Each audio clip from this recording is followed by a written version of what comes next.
Welcome to the Slop Farm. Enjoy the video.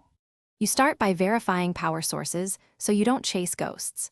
Plug the original cable into a known good charger and leave it charging for 15 to 30 minutes. Some phones need a minimal charge to boot.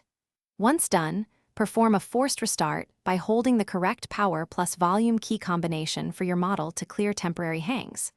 Make sure to visually inspect the charging port and SIM tray for lint, corrosion, or moisture, because physical obstruction prevents charging and booting. Next, you isolate components to find the culprit.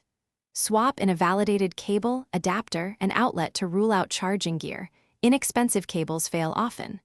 Then boot into recovery or safe mode to check if firmware or an app blocks startup. Follow on-screen prompts and note errors. If your phone has a removable battery, take it out, check for swelling, then reseat it. If non-removable, feel for bulging. Removing SD or SIM cards eliminates peripheral conflicts that can You finish by choosing repair or reset based on diagnostics. If the phone boots into recovery, back up data and perform a factory reset to rule out software failure, because corrupted system files can block startup.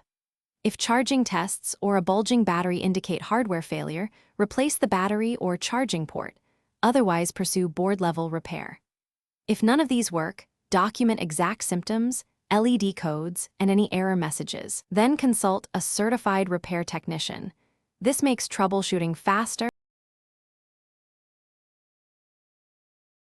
Thanks for watching.